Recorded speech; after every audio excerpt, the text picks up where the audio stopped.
Happy Rakshabandhan to everyone. చాలా రోజులైంది. మొదటి నుంచి కూడా ఈ ఈవీఎం అవకతవకల మీద, ఈవీఎంలో జరుగుతున్న పొరపాట్ల మీద నేను మాట్లాడుతూనే వచ్చాను. సో దాని తర్వాత డిఫరెంట్ వాళ్ళు స్టేట్మెంట్స్ ఇవ్వడము, మొన్న కూడా పరకాల ప్రభాకర్ కూడా ఎక్కడో కొచ్చిన్లో స్టేట్మెంట్ ఇవ్వడం జరిగింది. వీళ్ళకి సంబంధించిన అవకతవకలు ఎలా ఉన్నాయి, ఎలా జరిగాయి అనే దాని మీద ఆయన కూడా ఇవ్వడం జరిగింది. సో ఈ విధంగా ఒక కంప్లీట్గా ఒక మ్యానిపులేషన్స్. ఆ రోజు ఓడినప్పుడు చంద్రబాబు నాయుడు అన్నాడు, దాని తర్వాత ఇప్పుడు మేము ఓడినప్పుడు మేము అంటున్నాం అనేది కాకుండా ఓవరాల్గా కూడా ఎలక్ట్రికల్ డివైజెస్ ఏదైనా కానీ మే గెట్ కాంప్రమైజ్డ్. ఎక్కడో చోట అది మ్యానిపులేట్ చేయడానికి వీలుంది అని చెప్పేసి మనం చూస్తూనే ఉన్నాం. ఇప్పుడు మామూలుగా ఫోన్ ట్యాపింగ్స్ కానీ, ఇంత సెక్యూర్డ్ ఫోన్స్ ఉన్నా కానీ, వాట్సాప్లో కానీ ఒక చిన్న మెసేజ్ పంపించి మొత్తం అంతా ఇది. సో దీని మీద ఒక బలమైన ప్రజాస్వామ్య వ్యవస్థ ఉండాలన్నా, ఇది చేయాలి అన్నా, మొదటి నుంచి కూడా దొంగ ఓట్లు అనేది ఏ విధంగా ఉందో, ఇంతకుముందు దొంగ ఓట్ల మీద కూడా ఫైట్ చేసిన మీకు చాలా సందర్భాల్లో చెప్పడం జరిగింది. ఇప్పటికీ ప్రతి కాన్స్టిట్యున్సీలో ఒక 10,000 దాకా డెత్ కావచ్చు, లేని ఓట్లు కావచ్చు, దొంగ ఓట్లు కావచ్చు, ఒక 10,000 దాకా ఉంటాయి ప్రతి కాన్స్టిట్యున్సీలో. దాన్ని ఎంతమంది ఆఫీసర్స్ వచ్చినా చెక్ చేయరు, ఎందుకంటే ముట్టాలంటే భయం. అవి ఓట్లు, దొంగ ఓట్లు తీసేసేటప్పుడు అన్ని ఓట్లు తీసేసినారు అని చెప్పేసి పత్రికలు రాస్తాయి.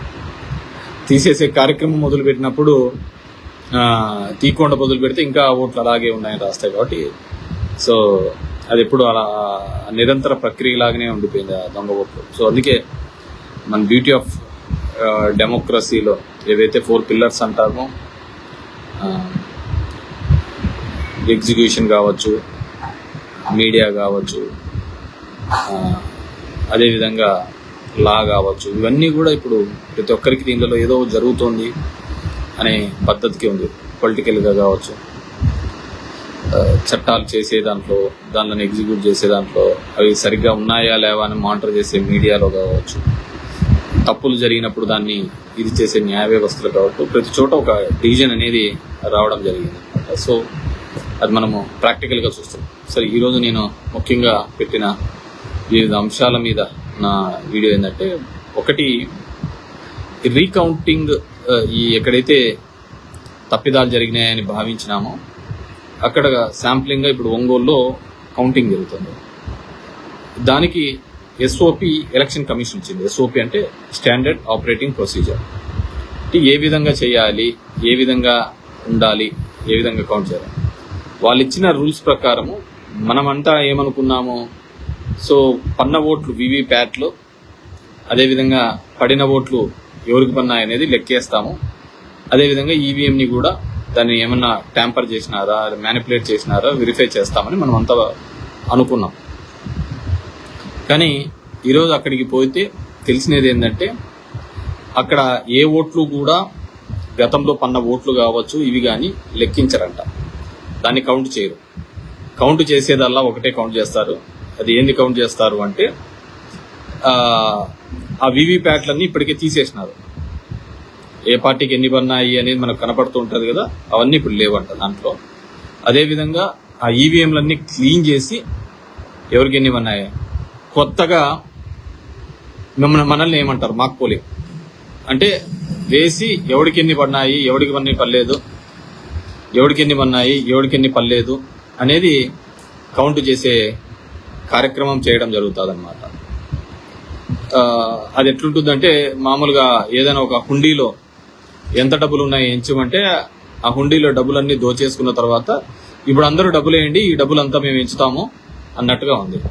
ఇప్పుడు కౌంట్ అది కాదు కదా. కౌంట్ చేయాల్సింది ఏంది, అందరికీ ఉన్న అనుమానాలు ఏంది. ఇప్పుడు నేను ఒక్కనే మాట్లాడడం కాదు, చాలా మంది ప్రముఖులు మాట్లాడినారు, దేశవ్యాప్తంగా లీడర్స్ అందరూ కూడా మాట్లాడుతున్నారు. ప్రతి ఒక్కరికి ఉన్న అనుమానం, ఎందుకంటే మన దగ్గరికి వస్తున్నారు, చాలా మంది దగ్గరికి వస్తున్నారు, మేము వేసాము ఎక్కడికి పోయినాయి ఓట్లు అనేది ప్రతి ఒక్కరికి ఉన్న ఆలోచన విధానం అన్నమాట. సో అందరికీ ఆ డౌట్ ఉన్నప్పుడు ఖచ్చితంగా దాని మీద క్లియర్ చేయాల్సిన అవసరం ఉంది.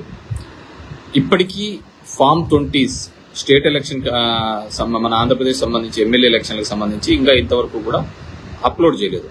స్టేట్ ఎలక్షన్ ఇంతవరకు ఫామ్ 20s అప్లోడ్ చేయలేదు. నిజంగా అది చేస్తే పోలైన ఓట్లెన్ని, కౌంట్ అయిన ఓట్లెన్ని అనేది క్లియర్ కట్గా తెలుస్తాయి అన్నమాట. కానీ అది ఆ విధంగా ఇంకా ఇంతవరకు జరగలేదు.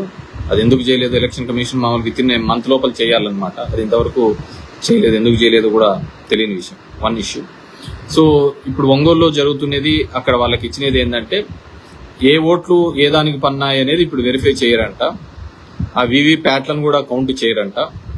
వాళ్ళు ఇప్పుడు మొత్తం అన్ని క్లియర్ చేసినారు. ఎందుకంటే నాకు తెలిసి అయిపోయిన 15 రోజులకో 20 రోజులకో ఎలక్షన్ కమిషన్ ఒక ఆర్డర్ ఇచ్చింది.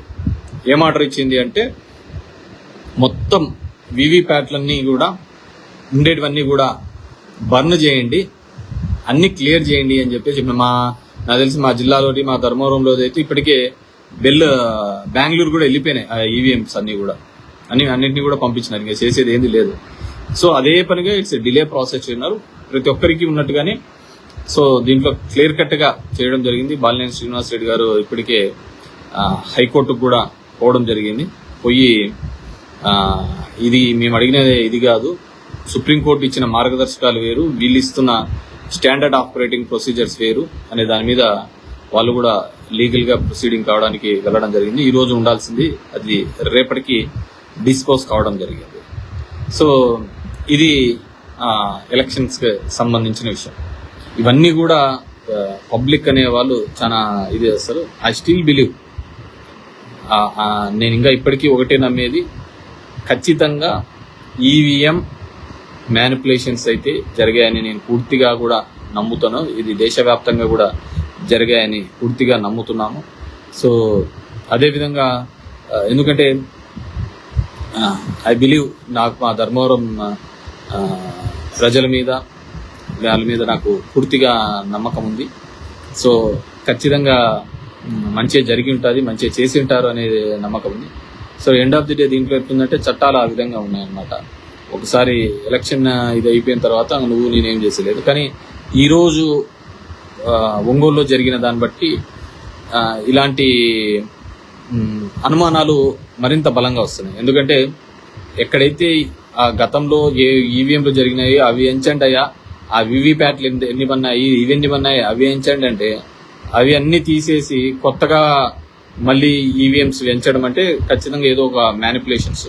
ఇంతవరకు ఫామ్ 20 కూడా అప్లోడ్ చేయలేదంటే, ఎందుకంటే ఇప్పటికీ 49 లక్షల ఓట్లు వేసిన దానికంటే ఎంచినది ఎక్కువగా ఉన్నాయని కూడా వస్తోంది. కాబట్టి డెఫినెట్ గా ఇవన్నీ కూడా క్యాలిక్యులేట్ చేసుకోవాల్సిన ఆవశ్యకత ఉందని చెప్పేసి ఐ బిలీవ్ స్ట్రాంగ్లీ. సో ఏదానికైనా సరే కాలమే సమాధానం చెప్తుంటది. బట్ నేను దీని మీద కూడా different section of the people తో మాట్లాడుతున్నాను. అందరితో కూడా మాట్లాడి దీని మీద ఏ విధంగా ఒక సొల్యూషన్, ఎందుకంటే ఇది ప్రజాస్వామ్యానికి పెద్ద చెడు. దీంట్లో ఏముంటుంది చెప్పండి, ఒక ఎలక్ట్రానిక్ మిషన్స్ తో ఉంటే ఎవడైతే ఉంటాడో వాడు మెయింటైన్ చేసుకుంటా పోతా ఉంటాడు. సో ఖచ్చితంగా పలు అనుమానాలకు, ఎందుకంటే మెయిన్ ఎలక్షన్స్ జరిగిన తర్వాత మన 13 ఎలక్షన్స్ జరిగినాయి అసెంబ్లీస్. 13 ఎలక్షన్స్ జరిగితే 10 పైగా ఇండియా కూటమికి వచ్చింది. 10 సంవత్సరాల తర్వాత ఏం పెద్ద ఘనకార్యాలు జరిగినాయని చెప్పేసి మళ్ళీ ఓటు వేస్తున్నారు అనేది కూడా మనం చూసుకోవాల్సిన విషయం, ఆలోచించుకోవాల్సిన విషయం. Thank you very much.